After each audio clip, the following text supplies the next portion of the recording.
tonight, this is the night. So we are going to discuss this topic that is kind of hidden under the carpet.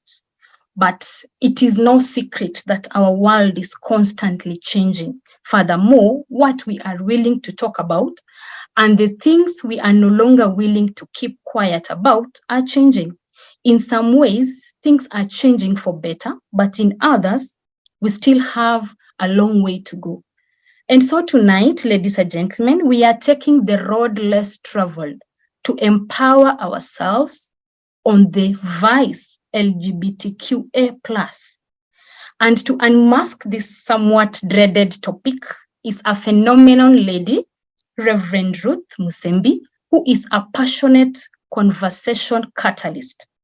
Through her communication expertise, she helps people and organizations engage in meaningful conversations, strategic, intrapersonal, interpersonal, or difficult.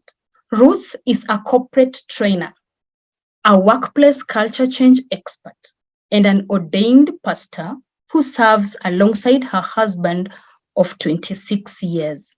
She is married to Reverend Dr. Patrick Musembi, and together they are blessed with 3 children, 2 young adults, and a teenager. So, ladies and gentlemen, using your digital claps, help me welcome the phenomenal lady, Reverend Ruth Musembi. Karibu sana, Pastor, and take it on. Thank you so much. So my name is Ruth, like has been introduced. So I'm excited to be here, and I'm hoping and praying that in the next 1 hour and 45 minutes, the Lord is going to minister to all of us concerning this matter that has become something that we cannot ignore. So I am also expectant to hear what the Lord wants me to know about this subject matter, because we are all learning together. So let's get right into it. Oh, good. So yes, so this is how we are going to roll. We are going to unmask LGBTQ. We will get to know what it is. Some of us know, others will get to know. And then we'll get a perspective from a pastor who works with the youth. And he's called Ndwati. He works for the Nairobi Chapel. So I'm just hoping that Ndwati is in the room. And then we will ask ourselves, what should be our response? How should we be responding to these issues that are coming to us that are so apparent that we may no longer be able to bury our heads in the sand? And then we will do some short Q&A and finish. So to start off, I want to just jog our minds and ask, how would you respond if these LGBTQ issues affected your child's school? Where your child goes to school, if you get to hear that that is happening in the school or in any of your private spaces, even within your family. Because to be honest, the young people who are in this community, and even the older ones, because as we shall discover, some married people are actually also members of this group. We will see that. So if it comes so close to you, what would you do? And I thought of the scripture in Psalms 11 and verse 3 that asks a question: if the foundations are destroyed, what can the righteous do? So right now, the foundations of the family are under threat. They are being destroyed. They are being shaken. And what can we as righteous people do? Are we going to run away? Are we going to cry? Are we going to bury our heads in the sand? What are we going to do? That is a big question. So to help us start off, I want to invite Walter, or Chairman, one of you, to help us do this quick poll. So over to you, Walter.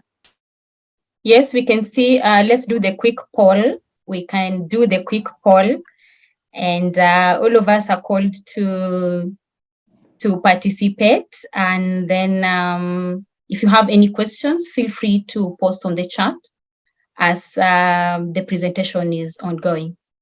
Okay, so Chris, we can just see, let's do a quick poll.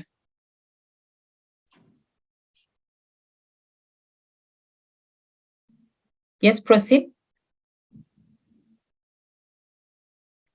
Yeah, I can see people are voting. Yeah.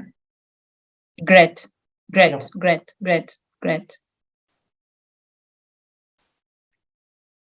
So, Reverend, you will tell us how many minutes we should take, or how many, the numbers that we need, to get an informed, thought about the team that is here. Thank you. Let's just give it 30 seconds more. Great. So people, let's, we are keyboard warriors. Let's do it. Let's do this.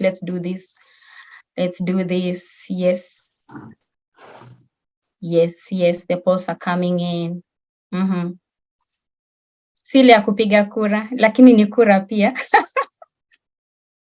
Let's do it. Let's do this. Okay, so we could go, a few more seconds, and then we'll go to the next one. Just 1 more second.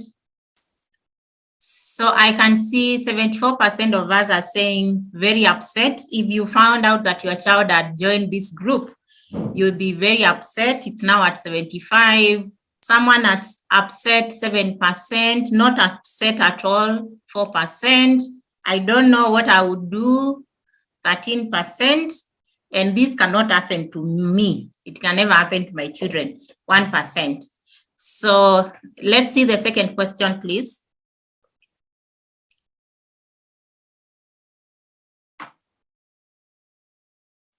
Actually, I'm able to scroll.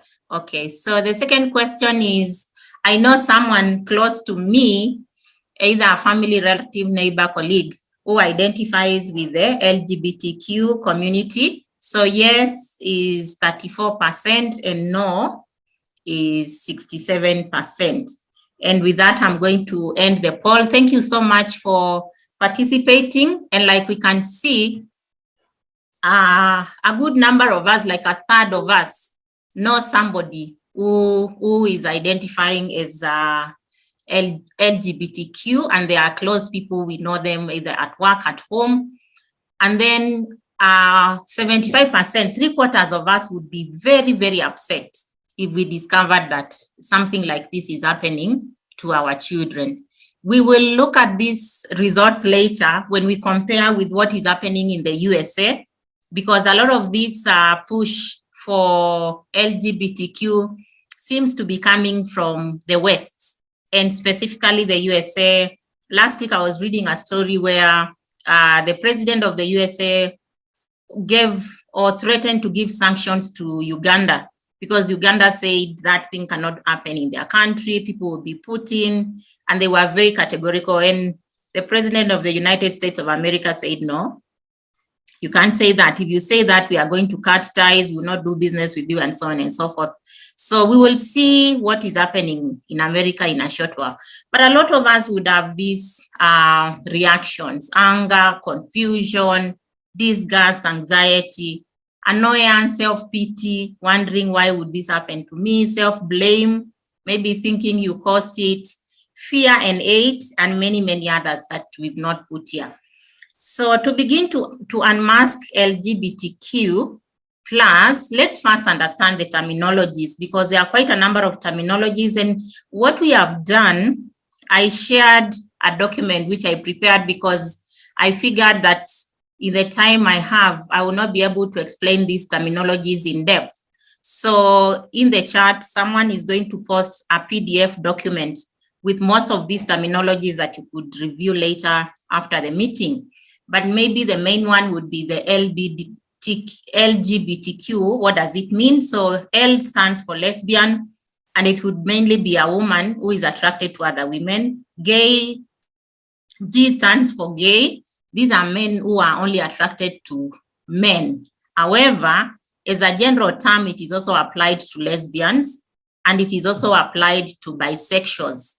They can also be referred to as gay. So sometimes it's used as a general term. Then B stands for bisexual. Now, bisexual are people who will have sex with both genders. So, and that's what I was saying. The surprising thing now, and it's happening even in Kenya, is that someone is married with a wife or a husband and children, but they are also having sexual relations with people of their own gender. So they are doing everything, as you can imagine. Then Q stands for queer or questioning. So these are people who do not align with the sex they were given at birth. Whatever the doctor called them when they were born, they stop aligning with that. But they are also questioning. Sometimes they are also not sure about their sexual orientation, whether they want to have sexual relations with the people of the same gender or opposite gender, and even their sexual identity, whether they identify with the gender they were given at birth or a new one. I mean, the opposite one, or both. And then the plus is to signify that there are many more identities that are coming. So it's not over yet. For example, if you look at now this page, today there's even IA that has been added. So LGBTQ IA plus, because more are coming according to this community. So I is for intersex. These are people who are born with both sexes. And I was even asking myself, why are they including them in their community? Because these are guys who were born like that. Unlike the others, these ones were born with 2 organs, but they have been kind of pulled into this community. And then A is standing for asexual, which is also shortened as S. And it can refer to someone with little or no sexual attraction. So the terminologies keep on increasing, and there are many more. For example, this community differentiates between what they call sexual orientation and gender identity. So gender identity is, do I feel like a male or a female? Do I identify with the gender I was given when I was born? You can have a different identity, or they can have a different identity from the one they were born with, but then that does not mean they have the opposite sexual orientation. So sexual orientation is now the behavior. Identity is how they feel about themselves. Then the orientation is the sexual behavior that they choose to engage in. So, and this is an important difference, because there are some of people in this community, they have this confusion, gender confusion, where they identify as the gender they were not given at birth, but they are not exercising sexual activities at all. And others are. So it's a whole mix. And that's why, in case you find yourself in this scenario where you have to deal with someone, it's good to really listen to them and try to find out what exactly, where are they? What are they doing? What do they think about everything? Then there's gender expression. These are behaviors, mannerisms, appearances, how they are expressing themselves. So someone who is male, they start expressing themselves like female, whether it is in dressing, in talking, in walking, in relating with other people in such a way. And there's this terminology that is SOGI, sexual orientation, gender identity expression. I don't want to really take you through all this because it's quite some content. But finally, gender dysphoria is the distress that some of these people go through. Because unlike what they want us to believe, that they are happy, they are living their life, they found their freedom, it is well documented that they are actually, many of them have mental distress, mental health challenges, because there's no congruence between what they want to show out and the reality inside. So they always struggle. And that's why they have a lot of cases of mental health breakdown. Now, if we look at their world view, how they look at the world, the first thing they think is it's not their choice to be gay, to be lesbian, to be bisexual. They say they were born like that. Of course, we know that is contrary to biblical truth, because when we were created in Genesis, we know how we were created, male and female. It is very clear. The Bible says the word of God is forever settled in heaven. It can't change. So it doesn't matter if anyone wakes up in the morning and thinks, oh, you know what? I don't like what I was born. I mean, that's it. But that's what they believe. And then they also believe that they are free to follow their chosen sexual orientation. So if I want to have sexual relations with another man and I'm a man, I'm free. Who are you to come between me and my choices? Then they also believe the society is genderless. So let's not talk about gender or anything. Let's just relate. And that's why there's a lot of now push about inclusivity, diversity, human rights. Let's talk about the things that bring us together. Let's forget about gender. It's not the main discussion. They don't want that to be discussed. But like I said, a lot of them are struggling and they are trying to find peace. The only problem is they are finding peace in the wrong way. And of course, you know, there's no peace without or besides God. So a lot of them are going through all that distress. When it comes to how you get to know them, they have their own branding. For example, the rainbow is a color code for LGBTQ. So even in that picture, you can see the colors of the rainbow on that umbrella, on that piece of cloth, and it will be in many, many places. So that is one thing that you could notice about it. A few people would wear rainbow colors without their knowledge. I was discussing with my young adults here in the house, and one was telling us how when he went to Form 2, I think they were going for a trip, and he was wearing a trouser with some rainbow colors, and at that point in time he didn't know what that meant. So he told us that his friend during some interaction asked him, what, I didn't know you are playing for the other side. So he was like, what do you mean playing for the other side? He said, come on, look at what you are wearing. You must be gay. And the guy was so shocked. He's like, what are you talking about? So again, let's not be quick to judge, because someone could be wearing without knowing. But what they were saying was, by the time now you are like in maybe finishing high school, in college, most likely you've come across it. So, and then the other one was telling us his friend on Instagram, he went and put those rainbow colors, like it's a graphic for his Instagram page. Again, he didn't know. So people were discussing him behind the back that, oh, have you seen so and so? They are what is it called? Their Instagram page. They are gay. And the young man didn't know. So again, that is where we are coming in as parents, as caregivers, as pastors, as leaders in church, just to be able to help these people. So that is one very conspicuous branding that they are using. The other thing that we need to be aware of is the month of June is called the Pride Month. Remember, we are unmasking this, so for those who don't know. So in June, they say now they have to be proud of who they are. And there's a lot of active recruitment in June, a lot of people being invited to join the group, and some of them being put under pressure to come out. Now, when it comes to the word come out, it doesn't mean leave the group. It means jitangaze, declare openly that you are one of us. So the month of June, even those of us who are here, if it is intensifying prayers, that is what we need to do in the month of June, because that is the month they are looking for these young people. You must come out. You must tell people you are one of us. Why are you not coming out? Are you not serious? And so on and so forth. And then the other thing that you will notice about their branding is that the pronouns they use. I was very shocked. 1 year or 2 years ago, I was in an international conference online.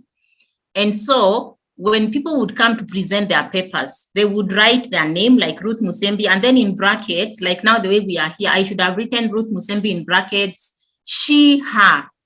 So when I write Ruth Musembi, she, her, it means I am straight. So me, I identify with the gender I was given when I was born. I know I'm female. So I write Ruth Musembi, she, her. But if I'm in this LGBTQ community, I'll write Ruth Musembi, they, them, for example. So they, them means I'm almost plural. I don't know. I have a different gender identity. And they are very proud of it. You will be in an international conference and people are busy writing they, them after their names, and they don't feel anything. I mean, it's the whole conversation about inclusion and diversity. And let me tell you, those of us in the room who work for international organizations, you know very well that it's not negotiable. You really have to play the part. Otherwise, not really call yourself they, them, but really respect people's way of and mannerism. Otherwise, you might find yourself in a big trouble. And then even now, sometimes if you are signing up for things in the internet, I don't know whether you have noticed, even just opening a Gmail account, initially gender used to be male and female. But now you try to open some accounts on the internet, you will see more gender choices. So you will see male, you will see female, you will see other. And sometimes you will see prefer not to say, even if you are applying for jobs online. So all those are things that are happening that are really happening, and you need to be on the lookout to be able to know. And I don't even think my list is exhaustive, because there's so much more to that. So much for the branding. Now, I wanted to show you some statistics I pulled out of the internet about how being gay, and I'm using gay for generality for all those letters I've shown you, has been normalized over the years. And I think this is in the US. This research was done between 1985 and 2013 by one of the biggest research organizations in the US called the Pew Research Center. And they were trying to, the same question I asked you. Remember, we asked ourselves, how would you react if your child came and said they are gay? And 74% of us said they would be very upset. Now, in the US in 1985, if you can see my screen, in 1985, 64% said they would be very upset. So not even as high as we are. So basically, we are living in 1980 in this call. Our reality is 1980 reality, because by 1985, they were 64%. We are 75%. So nyuma kidogo.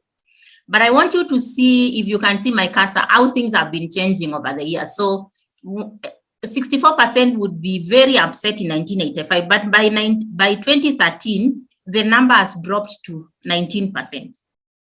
And this is 2013. So you can imagine right now in America, maybe 0% will be upset. Guys will be like, you have your life, live your life. And so what I'm arguing is that this whole thing is being normalized, being made to look like it's one of the things that we must live with.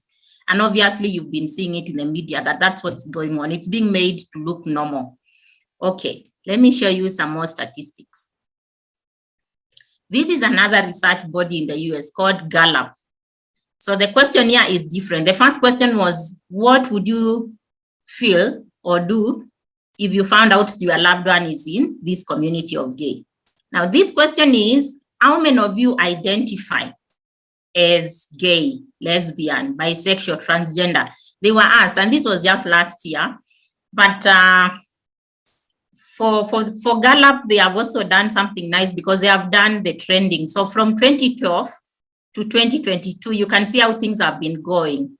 So 2012, there were like 4% of the citizens or the people living in the US were gay. Right now, we are at 7.2%. That's the way they are. So 7.2% of people in America, they are gay, they are in the LGBTQ community. Let's look at this one. This one shows that Gallup, we have seen it is 7.2%, but the Pew Research Center, the one we saw earlier, they are pegging it at 6.9. And what they have done is to divide into the different age sets. So the shocking thing you can see there is that the age between 18 years and 29 years has the largest percentage of the gay, lesbian, bisexual, transgender people. What does that tell you? It tells you that we need to wake up like now, like yesterday, and rescue our young people. Because you can see 30 to 45 years old, it's only 1.6% of the whole country or continent. Only 1.6% are gay. 50 and over, only 0.3%. But when it comes to the younger people, 5%. And remember, you cannot see below 17 years, below 18 years. Those are the people in high school. Those are the people in primary, upper primary school. Those are the people being recruited. So you can imagine when they come to a place like Kenya, they are going for those ones. And it's very concerning. And my comment here is, in my view, we need a very robust program for preteens, for teens, and for people in colleges, through churches, through our families, through our schools. Because if we do not do that, this is going to become our reality very soon, or maybe it's our reality. In fact, we need to do some research in Kenya, because I don't think there's data available anywhere. Today I tried to call that organization that was pushing for the registration of this gay community association, but they didn't return my call. I wanted to know whether do they have data. Do they know how many people are there? They didn't return my call. I think they think I'm not up to any good. So I want us to think about this. Given that only 7% of the USA population, adult population from 18 years and above is gay, why do you think the West is acting as if everyone in the US is gay? Because the impression they create is like this is a way to live. 93% of them are not gay, but they come to Kenya, they come to Africa, they want all of us to be gay. Why? We need to ask ourselves that. Why is it that this gay conversation has become so prevalent today? Is the West misleading us deliberately? I think so. And why are there so many financial resources, human resources being invested in pushing the rest of the world to embrace the LGBTQ agenda? We need to really, really ask ourselves that. What is the agenda? And I think your guess is as good as mine. It's not a good agenda, and it can be unpacked and you will realize it's bad. But my happiness this evening is that the good news is that the world is still predominantly straight. Straight is a terminology used to mean heterosexual sex, marrying the person of their opposite sex. So the world is still predominantly straight. And this should be good news because we need to give glory to God, but we must act with speed because they are coming after us. They are coming after our children. They are coming after your friends. We can't sit pretty. And the media is busy setting the agenda because every channel you open, this is what is being talked about. You go to the internet. You know, I was trying to Google, what can I do to rescue someone who has gotten involved into the LGBT community? You can't find content. They have cleaned the whole internet. So you ask that question, and all the things that are coming up is gay rights, how you need to take care of these people, which I will come to. But trying to remove them, the internet doesn't want. And you know, the internet is controlled by the USA, the West. They don't want those questions. They want questions of these people have their rights, let's give them their rights. And nobody is refusing, but all of us have our rights, and rights have to be matched with responsibilities because they are not going to be used just like that. So what I'm arguing is that when the media is busy setting the agenda for the gay, LGBTQ community and everything, we must also set a godly agenda. And I think most of us, and especially those who are media savvy, let's go to the internet and start putting content. Because there is no restriction. If I make my own website and I write all the things I think about, the only thing is maybe they may never give me a job in those organizations of theirs, which is fine. But I mean, let's try and find how can we increase the voice for good? Because the media is setting the agenda for the other side. Are we going just to sit there and do nothing, or are we going to do something? That's a question. Now, Christopher, please, could you unmute my colleague, Ndoati? I think he's muted so that he can speak to us a bit. Ndoati, are you there? Yes, I am there. Can you hear me? We can hear you, and in case your video is having challenges, you could just switch it off. So I want to ask you a few questions, but first of all, in a second, can you introduce yourself? Yes, pleasure to be here. Praise God, everyone. My name is Ndoati Murigi. I currently serve as a pastor in Nairobi Chapel, Lavington. I've been in ministry for 5 years now, specializing really on youth ministry. Yes. Thank you so much, Ndoati. So I want us to hear a bit about from Ndoati because he's been working with the youth. I know 2 years ago, I normally run a program for class 8 candidates when they are going to Form 1. We normally prepare them how to deal with all these things, drugs and LGBTQ and study skills. And I know we worked with Ndoati 2 years ago just to prepare the young people. So I want to ask him a few questions so that he can give us some insight. So Ndoati, this is your first question. What strategies are being used to recruit the youth? Yeah. So before I even start answering that, maybe to shed some light is, I think when we think even about this whole conversation, there are 3 tiers. let me call it that way, that there are 3 levels in terms of where a person is and where they're being recruited to, and it goes with the different levels. So I'll just explain and it will make sense. The first level is, I'm calling it confident. It's this person has totally embraced this thing. This person has decided, you know what, I'm running with this. And so I am attracted to this gender, I'll do it. I feel this type of way, no one is going to tell me, I'm going to go with it. So that's level number 1. It's like confident. They've decided I'm going to do this. There's tier number 2 where it is complacent. And what that means is, okay, this thing has been talked about for so long. You know what? I can try it out. What's the harm? Let me try go and see what's going to happen. So they are willing to try it out. They don't mind. And so they're there. And then level number 3 is co-signing. And what that means is they don't have to participate, but when the conversation comes, they are for this thing. And so they are okay not going to that direction. And so they won't try to have any type of relations or romantic relationships with the opposite gender. They won't go, but they will defend these people to their core. They will say, no, it's okay. Everyone live your life. That's fine. And so there are these 3 levels. And what they want to do is not necessarily to get everyone to participate, but if they can even get everyone to say there's no issue with this thing, then they will move even easier than you would think. And so maybe that's the thing to think about. But how they recruit is 2 ways.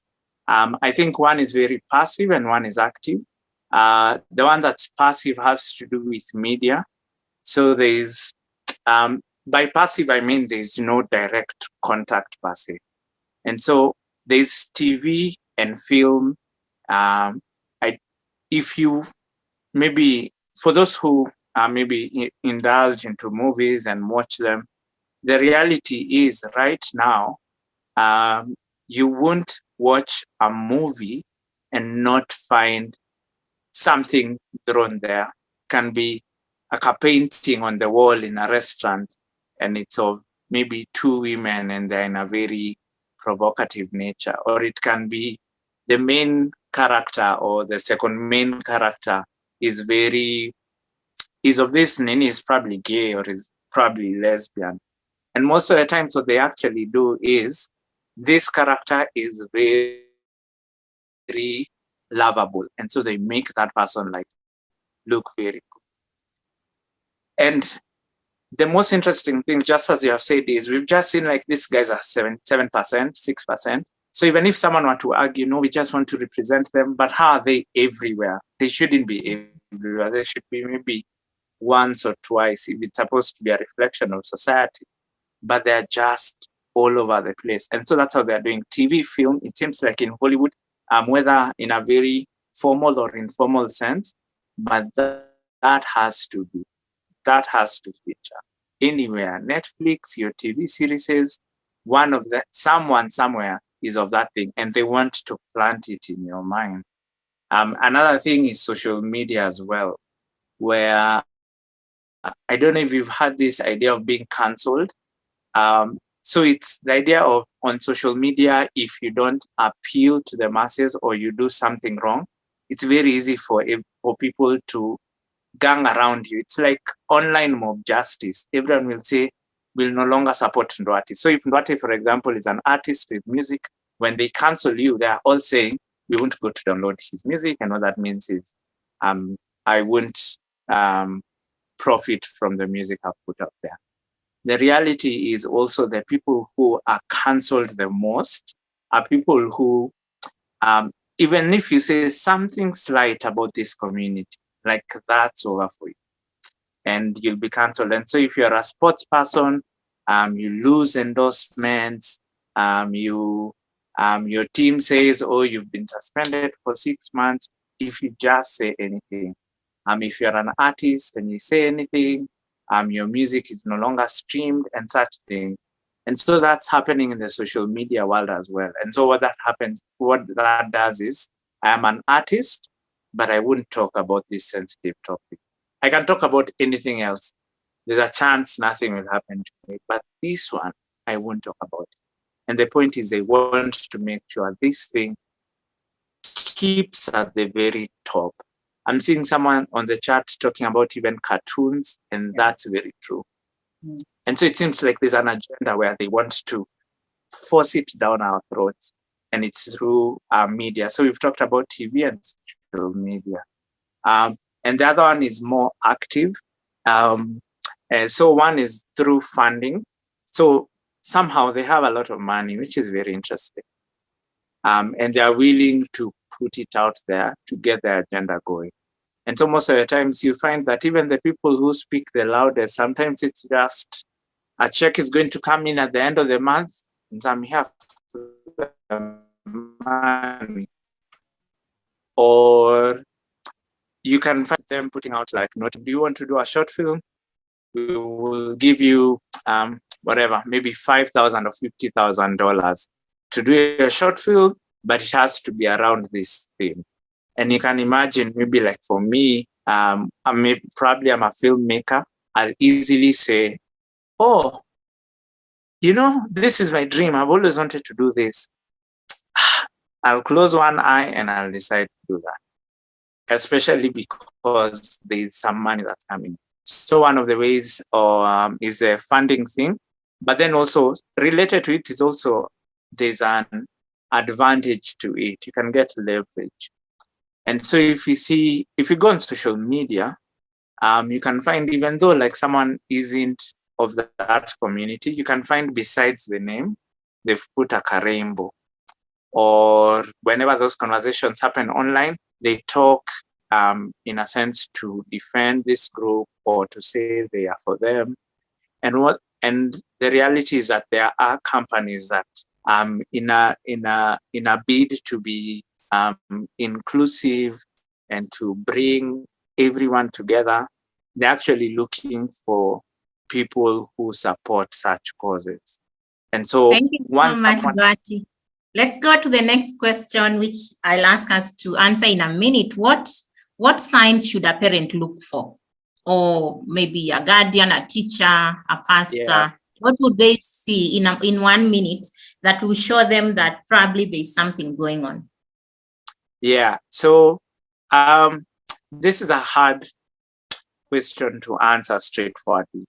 One, I want to say number one is that there's nothing, considering it's a mental thing and a spiritual thing, it's very hard for something to be seen physically. There's a chance that you would see maybe a girl or a female acting a certain way, probably like someone of the, like a boy, so to speak. They're called tomboys, or the inverse, that a boy is acting a little bit girlish. But that's not also 100% thing. It could be, but it also could not.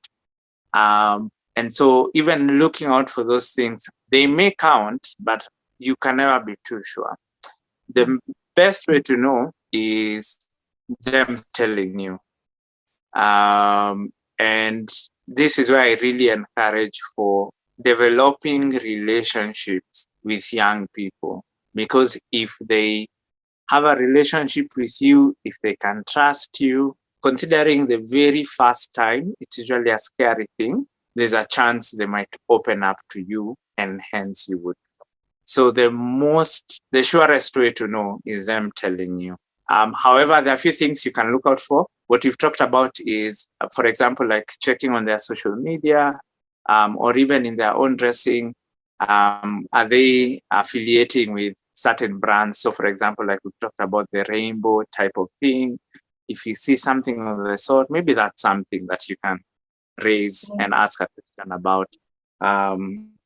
Yeah, so in a nutshell, I could probably say that. And also maybe the company they keep. So if you can tell they keep on going to such and such a place, you can research about it. if you see this kind of friends and you can see maybe they're,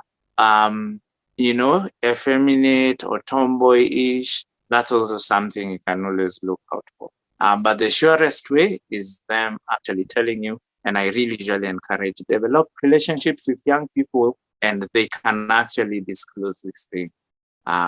Yes. Fantastic. And even as I go to the last question, I want to ask you, you can see on the screen that there are many, many consequences of when these people, whatever age they are in, but mainly the younger ones are in more distress. They feel alienated from the family, mental distress. And that's why we need also to be willing as parents and caregivers to get them help, including counseling and therapy.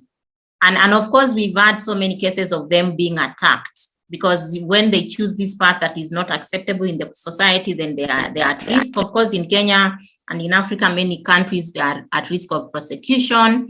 And most importantly, alienation from the faith, because without God, I don't know what hope there is for someone. Do you have a case in 1 minute of having encountered this community in church? Are they really in church or they are out there? Yeah, so for sure, there are, even in our churches. I'd definitely say not as many. The people who are many are probably the people who, what I talked about, they're either complacent or they're co-signing. But the people who are confidently in it, they could be few. I know even in a larger group of churches, I wouldn't want to single out any, but we've had reports of people being there. But the good thing is, the reality is that it's not, and here's a hope, it's that in our country, it's not as prevalent. And so if you think, if in the States, according to this stats, it's only like maybe 7% maximum, it means even here, it's less than that. And what that means is it gives us an opportunity to speak the truth with boldness and get to these people and actually minister to them. And so you get to realize that for most of them, or maybe some of them, it's peer pressure. And so you're able to talk to them and they're able to receive it actually. For others, you get to realize they had a certain misconception about the church and everything. And so all these people who are complacent or co-signing, when you tell them the truth about what the Bible says in terms of these people are not like the church does not condemn them to hell, they actually have an opportunity to be saved, or there's an alternative way of life that's open for them where they don't have to feel like they don't have community.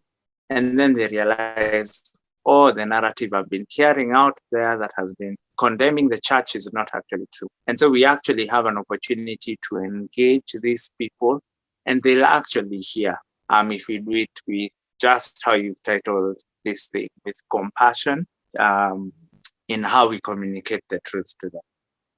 Thank you so much, Pastor Ndwati, for helping us see what you are seeing and what you are hearing and what you are experiencing as you serve the young people. Now, like we've been told, some of these people are in our churches. They may not be as many, but we shouldn't be surprised if they are there. I was reading this story from this young man, I believe this is from the US, who was a 19-year-old college freshman, like a first year. But one day he called the pastor in tears and said, I don't understand why these thoughts will not leave me. I cannot eat, I can't sleep, my grades are going down. I don't want to be transgender, but it's on my mind 24/7. And I'm not sure how much longer I can fight this. And that's why I'm arguing most of these people are in distress. Some of them, like what he's saying, they get in through peer pressure.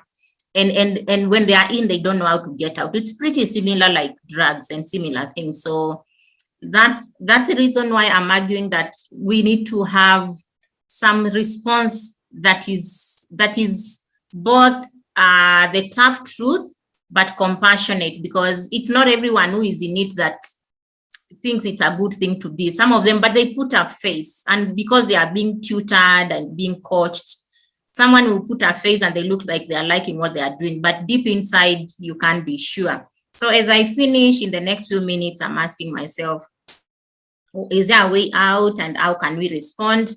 And this is a proposal I'm giving that maybe when we are dealing with people who have already gotten into this group, and they are our loved ones, they are our colleagues. Maybe colleagues is a bit interesting and tricky, but well, in church, in our homes, I'm suggesting that we look at it from 3 dimensions, what I'm calling 3 hearts.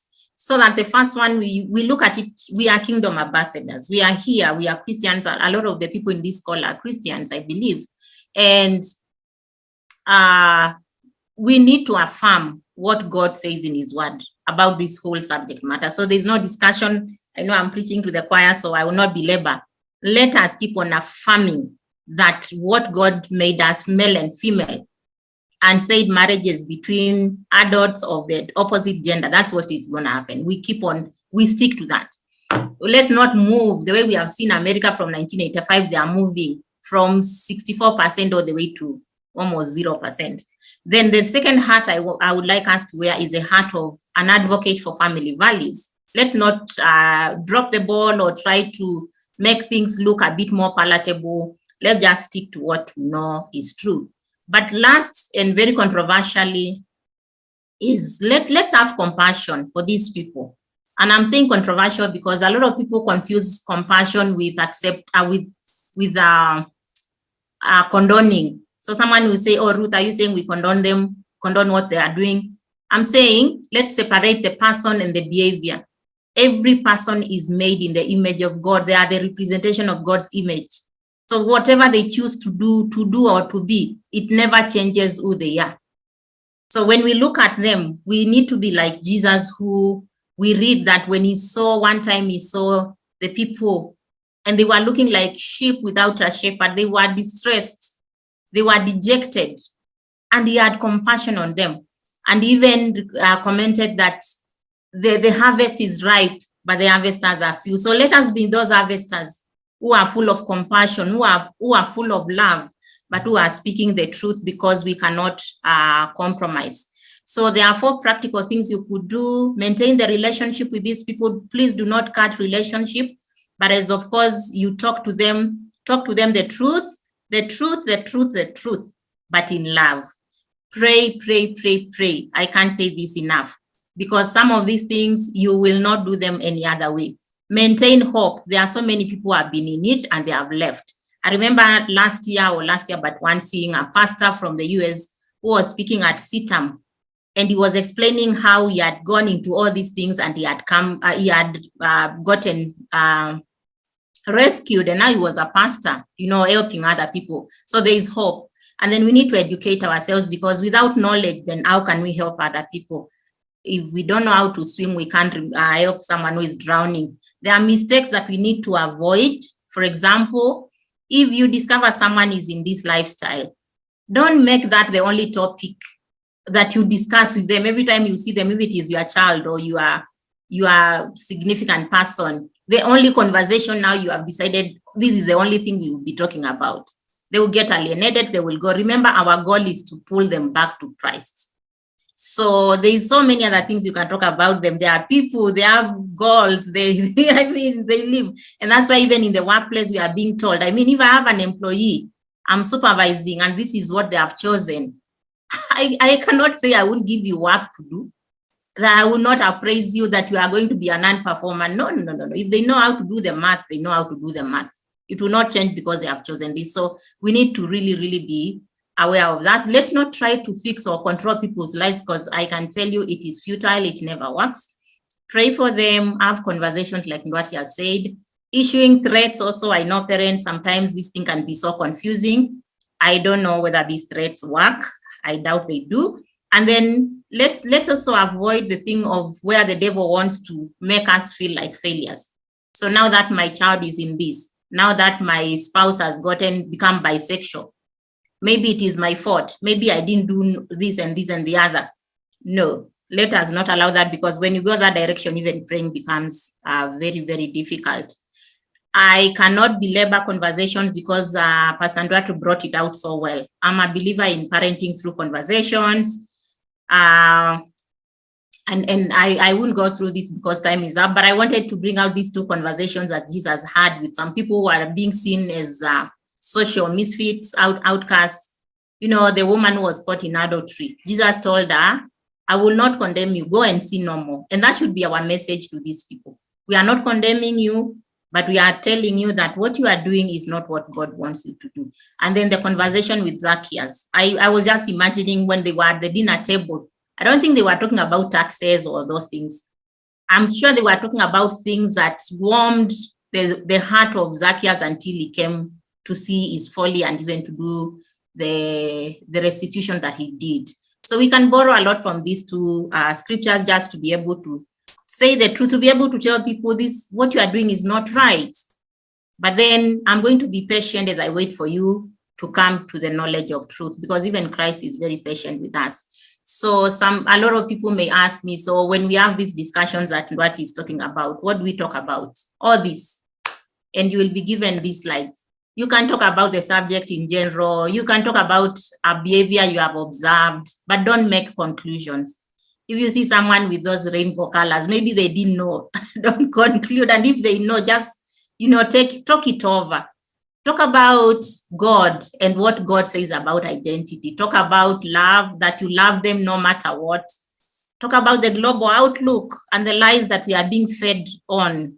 You can talk about internet cookies. I know most of us understand how cookies work. So you Google a subject matter, and very soon you start seeing a lot of content that is being pushed to you.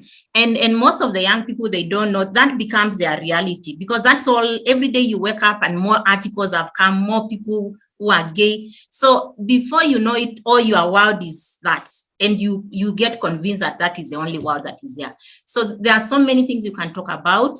And the approach is to leverage learning moments. Don't make it formal. Now you guys come here, we talk about LGBTQ. I don't think it will work. Let it evolve. When you are in the car driving to somewhere, when you are at the dinner table, when you are, I don't know, very, very organically. But let us be very deliberate. So as I finish, we've already said we talk the truth in love, we be compassionate, and we resist the urge to be afraid, because God is with us. I know these conversations are difficult, but I want you just to think, and maybe you can do this with me as I finish. You just close your eyes and think of a time when you had such something so difficult to accomplish. You are going through something you didn't know you would make it. And think how you did it. The person who sang this song that I made it and I don't know how I made it. But one thing I know, Jesus took it over. So think of a time Jesus really took over. And I want, anytime you ever get into this situation, and I'm praying you never, but then we never know. Should you ever, or for those of us who are pastors and someone comes in your congregation, they tell you, this is how I am.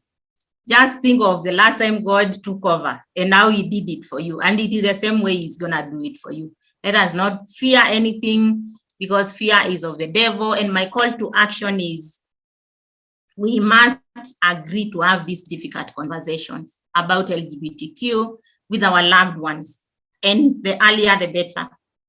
But more importantly, we need a robust preteen, teen, and youth program in our homes, in our churches, in our schools, in our colleges, so that we can rescue them, because we've already seen that the West is not as gay as they want us to believe, but they want to drum it down our throats. So if we do not wake up and do something, we are going to be in big trouble.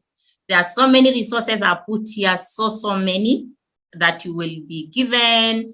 And then you can, if you get the curiosity, you can continue reading and learning about what is going on. Thank you so much for allowing us to come and fellowship with you. This is a very good resource. I've already given it to the team. It is a 30-day prayer. So every day there's a guided prayer of how you could pray for anyone who might have gotten into this situation, and just praying that the Lord may restore them like he restored the prodigal son. Asanteni sana. Okay, thank you so much, Reverend. That was profound, deep, and so informative. And I can see the conversations. We are having quality conversations on the chat, and the way this thing is, even in cartoons, so deep. They are really pushing it into our society, into our families, So we are so grateful for allowing God to use you, Reverend, and Pastor Nduati, in such a simple, informative, and deep way that we've been able to take in so much. So we have a few questions that have been posted on the chat. And ladies and gentlemen, kindly, if we will share this recording, if you wish to have this recording, kindly just share with us your email address if you never shared before, because we have a database already. But if you've never shared, kindly share your email address on the chat. We will share with you this recording, and also the materials that Reverend has passionately and with a lot of love shared with us. So we have a few questions, Reverend. Because of time, we'll take two. And the first two, Mary, they are kind of one and the same. So maybe you can check. And we have this question: is there a relationship between the current nose piercing trends and LGBTQ? And then there's another question that is related to that says, do they have specific types of earrings, rings that they wear to identify? You've talked about the rainbow color, and I'm so sad that I bought a rainbow, phone cover. Now I will not use it. Yeah, so maybe you can take those, the two, because they marry. And then the second one is there any risk that parents, especially of girls, might be unknowingly influencing their children to the wrong direction, say through dressing them like tomboys? I would add boys being, wanashukwa nywele and they blow dry very nicely, and yeah, would you think that it's a risk as parents we are taking? Yeah, those are the three questions. Wow. To you. Thank you so much.